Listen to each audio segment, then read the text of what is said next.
गजानन,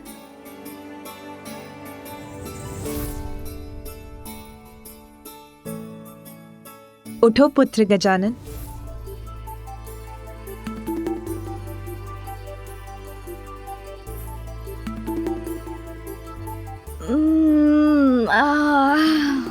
माँ, भोर हो गई। अरे वाह, अब तो मेरा अन्नप्राशन हो गया है। अब तो मैं कुछ भी खा सकता हूँ ना माँ?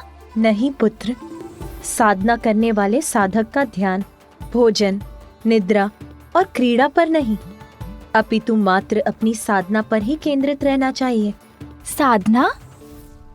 कैसी साधना माँ? पंचाग्नि तप, अर्थात अत्यंत कठोर साधना करनी है तुम्हें, और उसका प्रारंभ आज से ही होगा पुत्र, जिसके लिए तुम्हें इस पूजा के योग्य बनना होगा पुत्र।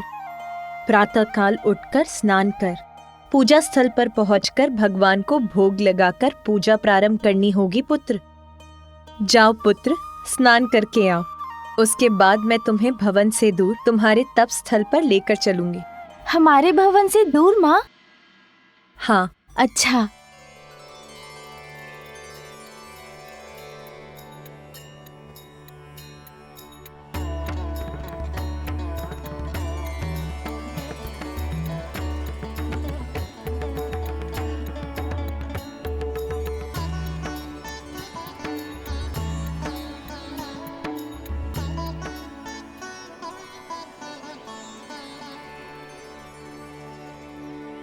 माता, मार्ग तो समाप्त हो गया। तपोस्थली कहाँ है? पुत्र, वो रही तुम्हारी तपोस्थली।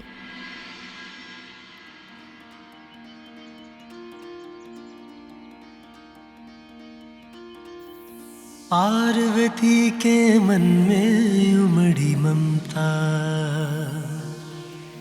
माँ की गोद में आए विघन हरता। पार्वती के मन में उमड़ी ममता, माँ की गोद में आए विघन हरता। अद्भुत बालक पर माँ प्रेम लुटाती, प्रथम देवता जग में उसे बनाती। हाँ, प्रथम देवता जग में उसे बनाती।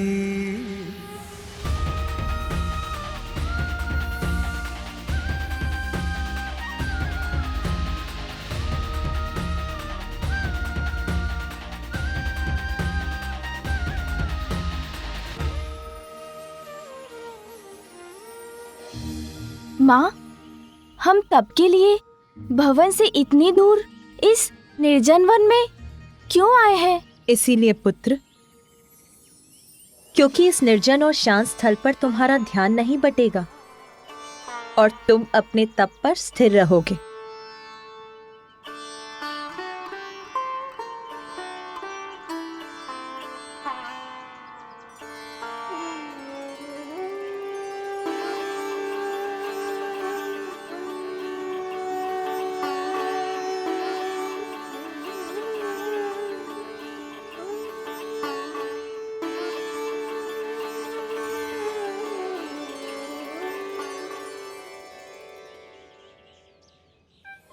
किंतु माँ, ये पंचाग्नि तप क्या होता है? इसका क्या महत्व है? पुत्र, हमारे शरीर में 7 चक्र होते हैं।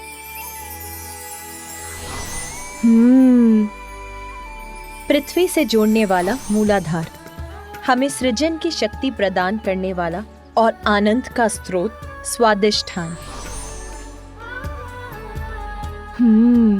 हमारे आत्मबल, आत्मविश्वास और बुद्धि का स्रोत मणिपूरक। प्रेम, संवेदनशीलता और करुणा का स्रोत अनाहत। हमारे जीवन में सत्य के स्वर को प्रबल बनाने वाला विशुद्धि, सहज ज्ञान, अंतर्दृष्टि का केंद्र अजना और सहस्त्रार विशुद्ध पावन चेतना का स्रोत। कुंडलिनी वो शक्ति, वो ऊर्जा है जो हमारी रीढ़ के आधार स्थान पर स्थित रहती है। तप और ध्यान के प्रभाव से ये कुंडलिनी शक्ति जागृत होकर सभी चक्रों से होते हुए ऊपर की ओर बढ़ती है और जब वो हमारे शीश, हमारे मस्तक में प्रवेश करती है तो हमें परम ज्ञान की प्राप्ति होती है। अपनी इस शक्ति को जानने के लिए हमें इन सभी चक्रों को शुद्ध करने की आवश्यकता है। पंचाग्नि तप से जागृत अग्नि तुम्हारा शुद्धिकरण करेगी पुत्र। इस दीपक की लौ पर अपना ध्यान केंद्रित कर तुम अपना तप आरंभ करोगे पुत्र। तुम्हारे ध्यान की गहराई में उतरते ही इस दीपक की अग्नि से तुम्हारे चारों ओर पंचाग्नि को प्रज्वलित करेगी और यही तुम्हारे समस्त चक्रों के शुद्धिकरण का संकेत होगा और फिर तुम्हें सर्वोच्च आत्मज्ञान की प्राप्ति होगी। अब भोग लगाकर तुम्हें अपने तप का शुभारंभ करना चाहिए पुत्र। हाँ माँ।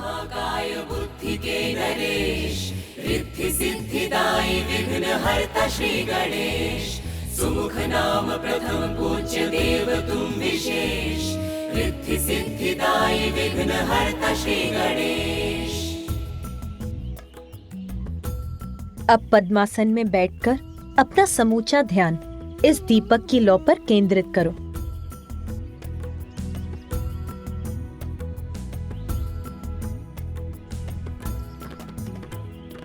जय देव जय देव जय देव जय देव जय देव जय देव जय देव जय देव।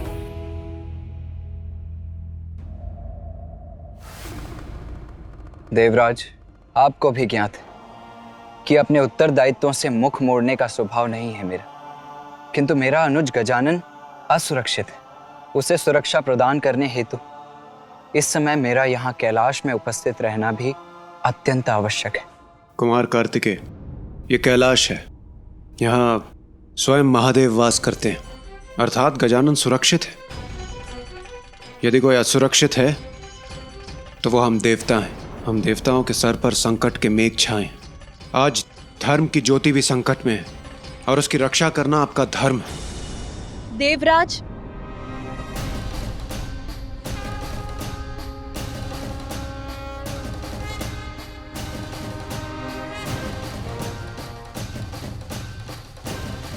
मात्र माता पार्वती और भोलेनाथ का पुत्र होने कारण हम उन्हें वो पद प्रदान करते जिस पद की योग्यता प्रमाणित करने के लिए उन्होंने अब तक कुछ भी नहीं किया। देवत्व प्राप्त करने का एकमात्र कारण योग्यता प्रमाणित करने वाला कर्म होना चाहिए, जन्म नहीं। प्रणाम माता।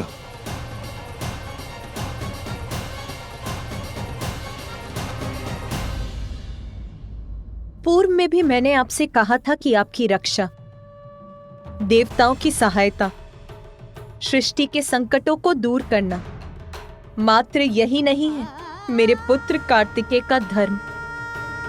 उसका दायित्व, अपने परिवार के प्रति अपने दायित्व का निर्वाह करने के लिए इस समय मेरे पुत्र का यहाँ रहना अनिवार्य है।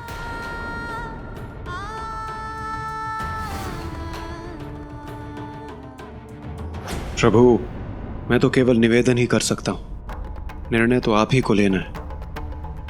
और मैं आपके परिवार में हस्तक्षेप करने की धृष्टता भी नहीं कर सकता। किंतु प्रभु, आज संकट मुख खोलकर खड़ा है। उसे नष्ट करने के लिए देव सेनापति होने के नाते कुमार कार्तिकेय का दक्षिणी छोर पर होना अति आवश्यक है। प्रभु इंद्रदेव, मेरा छोटा पुत्र कार्तिकेय का अनुज गजानन एक अत्यंत कठिन तप का प्रारंभ कर रहा है आज। उसके लिए मुझे अपने पुत्र कार्तिकेय की यहाँ आवश्यकता है। तो तप कर रहा है गजानन, अर्थात माता पार्वती अपने प्रण को भूली नहीं है। यदि गजानन इस तप में शक्तिशाली हो गया तो ज्ञात नहीं वो कितना समर्थ हो जाए। तप के पश्चात तो वो कदाचित मुझे ही देवराज के पद से हटाकर स्वयं मेरा स्थान न ले ले। नहीं, मैं ये कदाचित नहीं होने दूंगा। प्रिय, तब से तुम गजानन को सबल समर्थ क्यों बना रही हो? इसीलिए ना कि वो आत्मनिर्भर हो सके, सर्व जगत का कल्याण कर सके, लोक कल्याण का हेतु बन सके।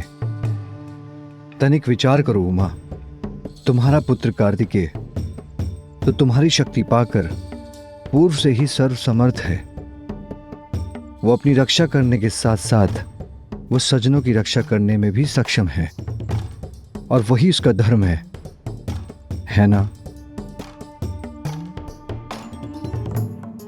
पुत्र, तुम ही कहो, तुम्हारा कर्तव्य कहां है, यहां या दक्षिण में?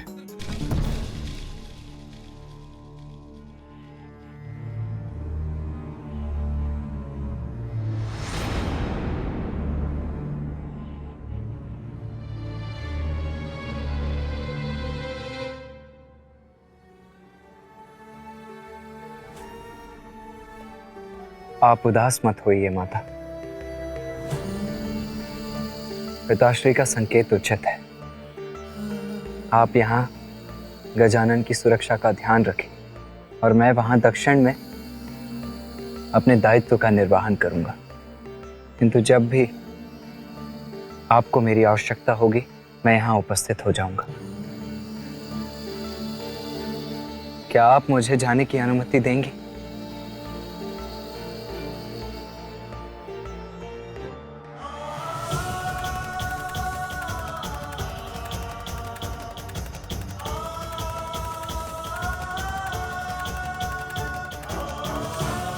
माता, क्या आप गजानन को मेरे प्रस्थान की सूचना दे देंगी?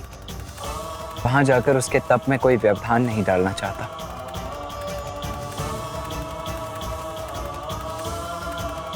तुम जाओ पुत्र।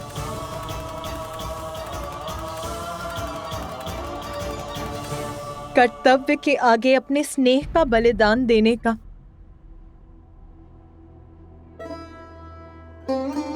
अपने हृदय को कठोर बनाकर तुम्हें विदा करने का अभ्यास हो गया है मुझे। और आप भी सुन लीजिए इंद्रदेव, यदि मेरा पुत्र गजानन अपने इस तप में सफल हुआ तो उसे कभी किसी की सहायता की आवश्यकता नहीं होगी। वो भी सर्व समर्थ होकर अपनी ही नहीं, संसार की सभी बड़ी समस्याओं को सुलझाने में सक्षम हो जाएगा।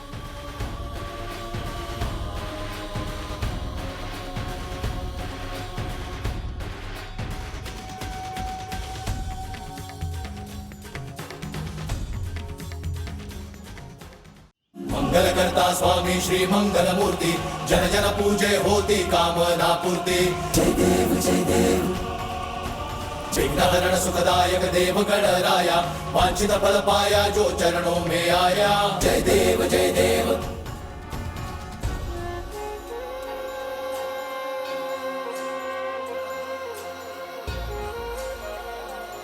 क्या हुआ जया?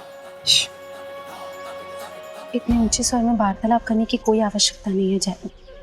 मैं अभी कैलाश में थी तो सुना कि कुमार कार्तिकेय दक्षिण की ओर जा रहे हैं। भैया जा रहे हैं मौसी, किंतु क्यों? अभी तो मैंने उनके साथ क्रीड़ा का आनंद भी नहीं लिया। अरे तुम इतने दुखी मत हो पुत्र गजानन।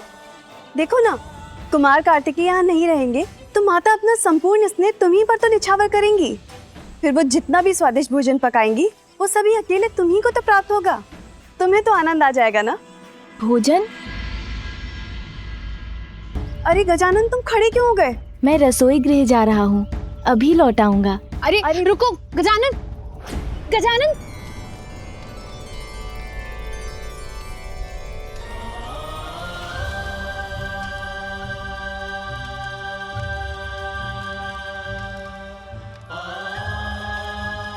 क्या चाहिए तुम्हें?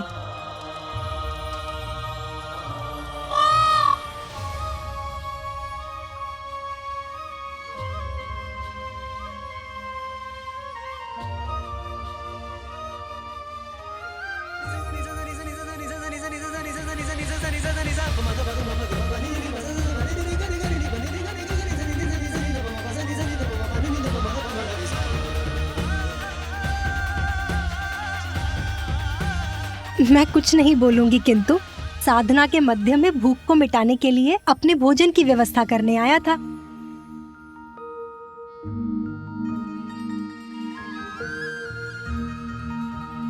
भैया, मैं आपके वाहन से भेंट कर सकता हूँ?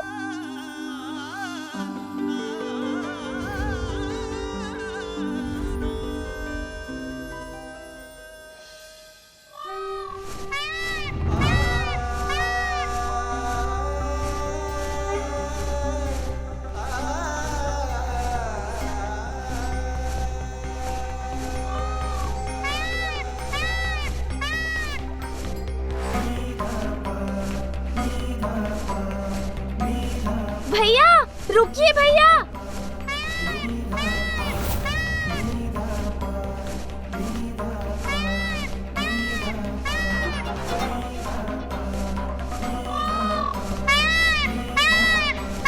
भैया, रुकिए भैया, रुकिए भैया।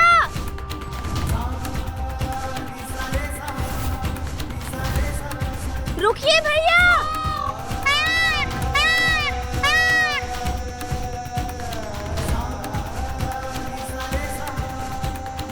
रुकिए भैया।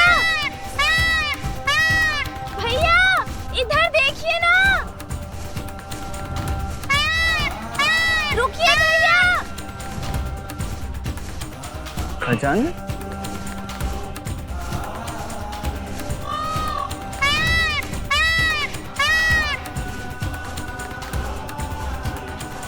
भैया,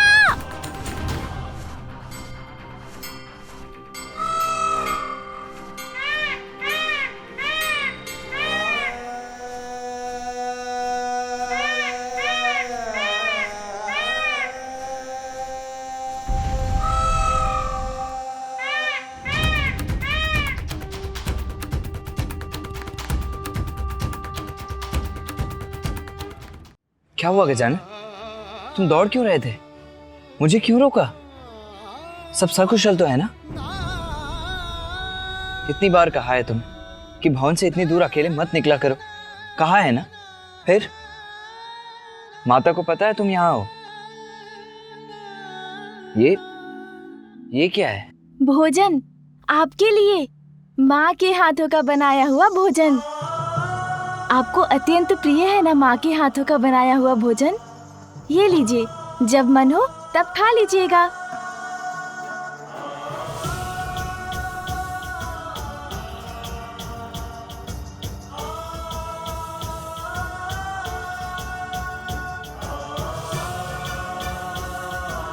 अपना ध्यान रखना गजानन, और माता का भी ध्यान रखना। अपने तप पर ध्यान देना, और हाँ, गणों को तनिक भी कष्ट मत देना। जी भैया। और माँ को बताए बिना भवन से इतनी दूर कभी मत आना। जी भैया। अब मुझे जाना होगा गजानन, और विलंब उचित नहीं है। लाओ ये भोजन दे दो मुझे, दो। अपना ध्यान रखना अनुज। जी भैया।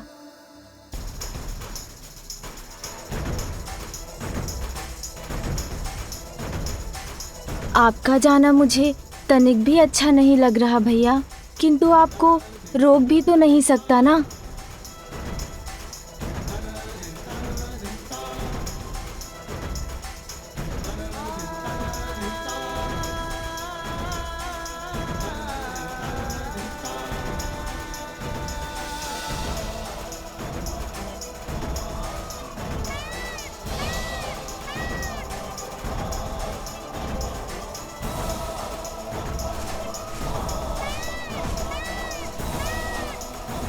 मुझसे तो भैया का जाना अभी से नहीं सहा जा रहा है। पता नहीं अब उनसे कब भेंट होगी,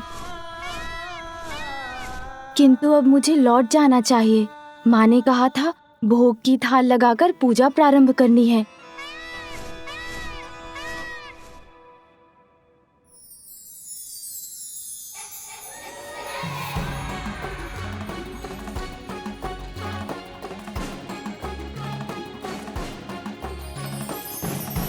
अरे वाह, कितनी सुंदर तितली है।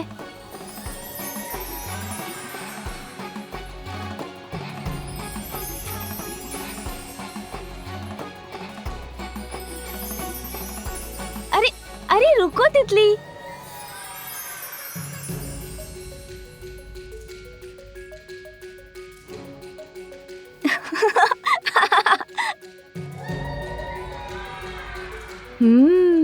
विश्राम कर रही हो तुम? अवश्य पकड़ लूंगा इस बार तुम्हें।